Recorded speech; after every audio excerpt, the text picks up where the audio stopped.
Dentre os fatores considerados dentro do PGR para a determinação do inventário de riscos, sendo identificação dos perigos, avaliação e classificação dos riscos, controle desses riscos, fator de probabilidade, fator de severidade, magnitude da consequência e pessoas, os trabalhadores, dentre esses 7 fatores, na sua opinião, qual o mais relevante? Qual que ganhou um maior destaque dentro do PGR no momento que você precisa inventariar os riscos? Deixa aqui nos comentários, enquanto roda a vinheta, que na volta aqui do vídeo eu vou falar para vocês sobre o resultado dessa enquete que eu fiz lá no meu Instagram. Legal? Fica comigo e acompanha o vídeo.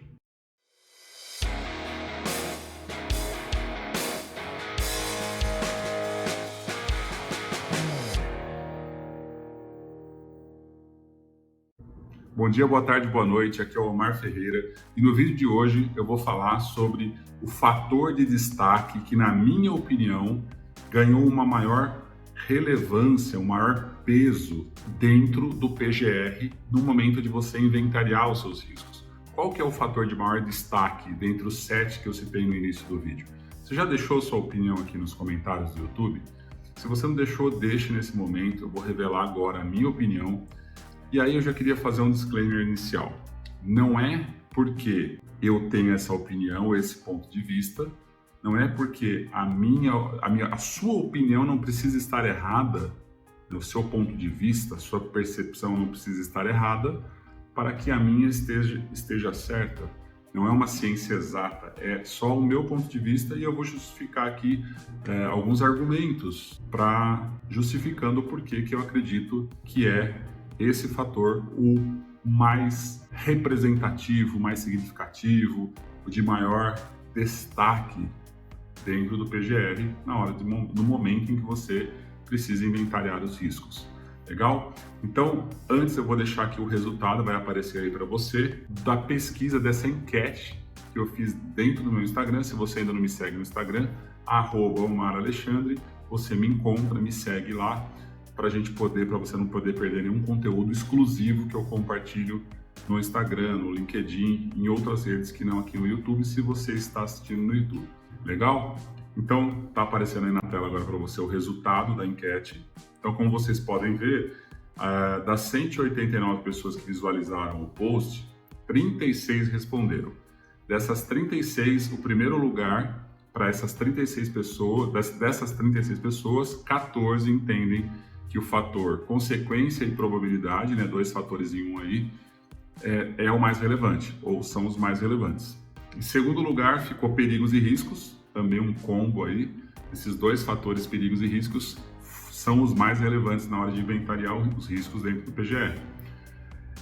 Em penúltimo lugar, pessoas, com 8 entendimentos, 8 pessoas votando, e magnitude da consequência, eu vou gravar um vídeo sobre isso, sobre esse aspecto, sobre esse fator. 3 pessoas optaram por magnitude da consequência. Então eu fiz um certo agrupamento para caber na caixinha lá do Instagram e esse foi o resultado da enquete. A maioria entende que os fatores consequência e probabilidade são determinantes. Bom, todos esses fatores são relevantes, eles estão contemplados, devem estar contemplados dentro do teu inventário de riscos. É óbvio que aqui no canal o nosso foco é a ergonomia, então eu vou sempre falar sobre o ponto de vista e a perspectiva da ergonomia. Existe, lógico, uma integração, deve existir um programa de gestão de riscos integrado com a NR1, logo com a segurança do trabalho, no que tange às premissas desse inventário, dessa gestão de risco, mas o nosso foco vai ser sempre a leitura e o entendimento focado dentro da ergonomia, do ponto de vista da ergonomia. Bom, revelando aqui o meu voto, são as pessoas. Eu até fiquei, de certa forma, surpreso. 8 pessoas, em terceiro lugar, né, 8 pessoas votaram nos trabalhadores.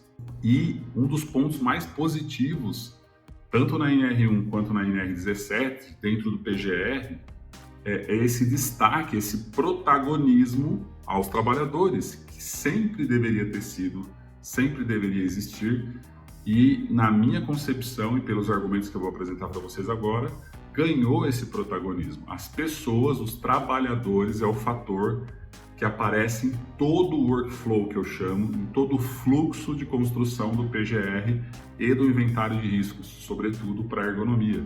Então agora eu vou apresentar para vocês 5 argumentações, 5 comprovações, 5 recortes que eu fiz dentro da NR1 e dentro da NR17, da nova redação da NR17, onde eu consigo aqui defender esta minha tese que as pessoas, os trabalhadores, são protagonistas, são os fatores o fator mais relevante dentro do meu inventário. Então, primeiro recorte que eu faço aqui, eu vou trazer alguns itens, alguns destaques desses itens, tanto da NR1 quanto do 17, tá? Então, no item 1.5.4.3, onde fala sobre a identificação de perigos, olha só o que o item C destaca. Indicação do grupo de trabalhadores sujeitos aos riscos, ou seja, o famigerado, para a ergonomia, Grupo Homogêneo de Exposição, GHE. Para a segurança do trabalho, é muito mais fácil eu taguear, eu identificar e agrupar e separar essas pessoas que estão expostas a determinado grupo de trabalhadores que estão expostos ao agente ruído, por exemplo. Na ergonomia é um pouco mais difícil você criar grupo homogêneo, porque as pessoas são diferentes, as demandas são diferentes. Não existe grupo homogêneo de exposição dentro da ergonomia. O que eu preciso fazer? Eu vou gravar um vídeo só falando sobre como correlacionar, como que eu resolvo essa demanda da NR1 de criar um grupo homogêneo para a ergonomia. Dá para fazer, mas precisa uma certa adaptação, um ajuste para a realidade da ergonomia. Mas está aí o primeiro destaque. Tudo parte de indicar um grupo de trabalhadores sujeitos a determinados riscos. Então aí já aparece a palavra explicitamente, um item só para falar dos trabalhadores. Eu começo, antes de identificar os meus perigos e classificar os meus riscos, eu começo por criar esse grupo. Segundo ponto, na gradação da severidade das lesões, por meio da magnitude da consequência e o número de trabalhadores possivelmente afetados. Então, assim, para determinar a gradação, a classificação, o score da minha severidade de lesão, eu preciso levar em consideração a magnitude da consequência e o número de trabalhadores possivelmente afetados. Então, mais uma vez aparece aqui a importância dos trabalhadores, porque dependendo do número de trabalhadores possivelmente afetados, que eu chamo na ergonomia de abrangência, ou seja, eu estou fazendo avaliação ergonômica preliminar ou análise ergonômica do trabalho em determinado setor ou posto, que tem lá uma abrangência, tem um certo número de pessoas. Esse número de pessoas tem que entrar dentro de um cálculo, considerando a magnitude da consequência, né, o impacto, o resultado da consequência de determinado risco, ele precisa entrar para definir a severidade. Isso é fundamental, porque a prioridade que eu vou dar em determinada ação dentro do meu plano de ação no inventário de riscos vai depender, o que vai determinar a prioridade é a severidade.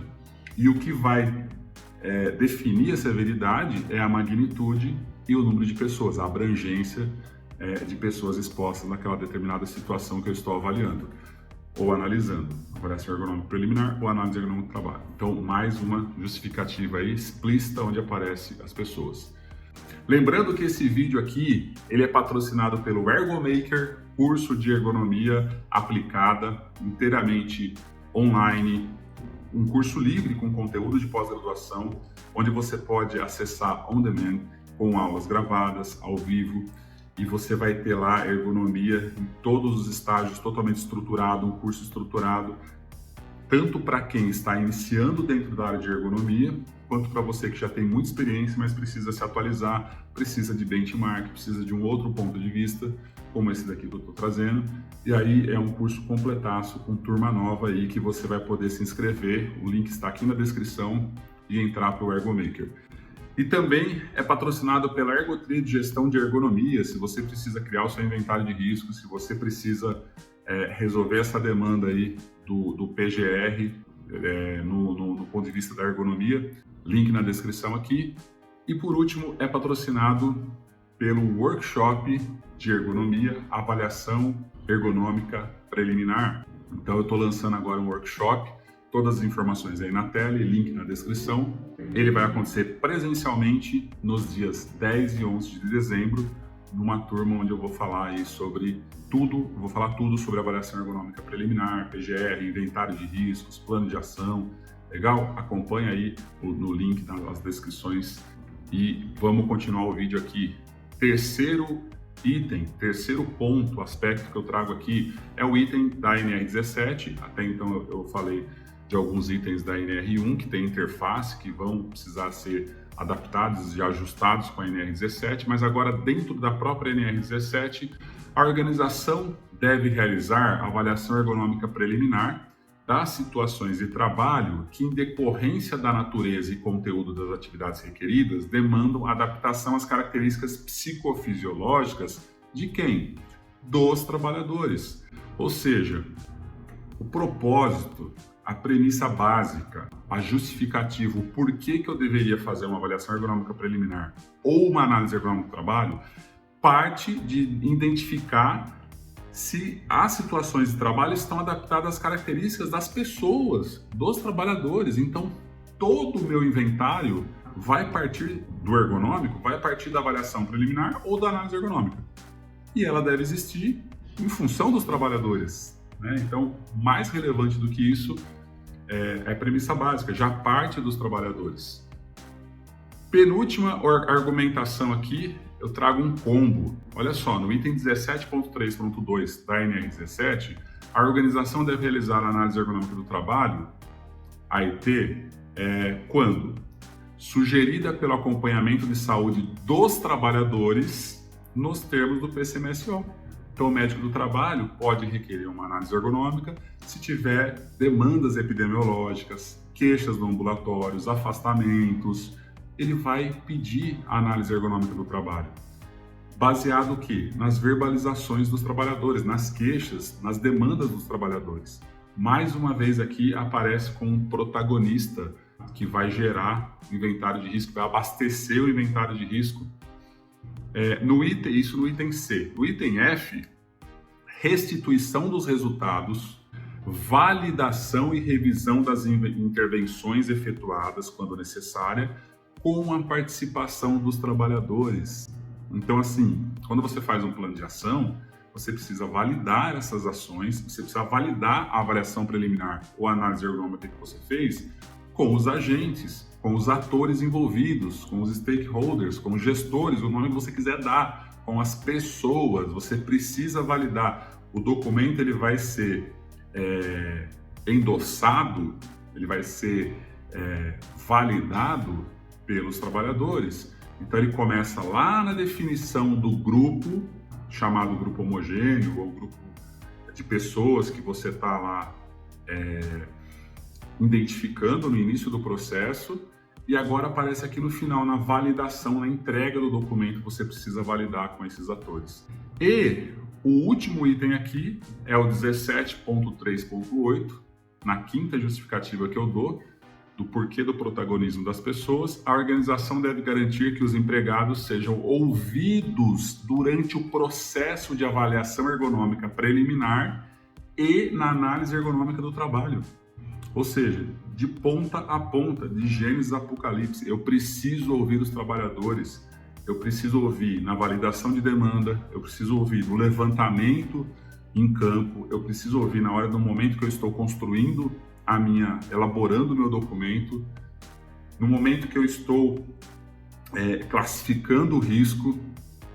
Eu preciso em todos esses momentos envolver as pessoas, a opinião, a verbalização, as demandas. Isso vai pesar, deve ter um peso, deve ser levado em consideração no momento em que você vai concluir a situação. E aí você precisa envolver os trabalhadores, envolver as pessoas. Então, e por último, dentro ainda dessa quinta justificativa, tem o item 1.5.3.3 ainda da NR1 lá atrás, né? Eu juntei com esse item aqui, que fala que a organização deve adotar mecanismos para consultar os trabalhadores quanto à percepção de riscos ocupacionais podendo, para este fim, ser adotadas as manifestações da CIPA. Ou B, comunicar aos trabalhadores sobre os riscos consolidados no inventário de riscos, as medidas de prevenção no plano de ação do PGR. Ou seja, também, dentro do mesmo entendimento, eu preciso tanto envolver esses trabalhadores no momento de identificação dos meus perigos e classificação dos meus riscos, qual que é a percepção desses trabalhadores, e depois eu preciso envolvê-los demonstrando o resultado desses inventários. Então, assim, fica claro, espero, né, pelo menos a minha percepção, que o maior protagonismo são as pessoas, são os trabalhadores, ainda bem, né? E aí eu vou gravar um vídeo falando só sobre essa questão, como é que fica, como que eu envolvo os trabalhadores dentro da ergonomia e nessas diferentes fases que eu falei aqui no vídeo, para o vídeo não ficar super extenso, ele já ficou um pouco longo aí, mas eu precisei abranger todas essas justificativas e poderia falar aqui mais algumas horas sobre a relevância e importância dentro da própria organização do trabalho, dentro da construção da análise ergonômica, da avaliação preliminar. Eu tenho lá as normas de produção que envolvem os trabalhadores, eu tenho o modo operatório que envolve os trabalhadores.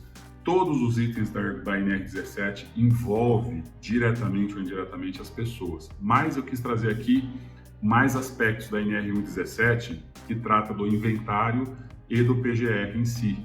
Diga para mim aqui na área de comentários se você tinha essa percepção, se você concorda com o que eu falei, qual que é a tua ideia, se você discorda, qual que é o outro fator, justifica aí para a gente.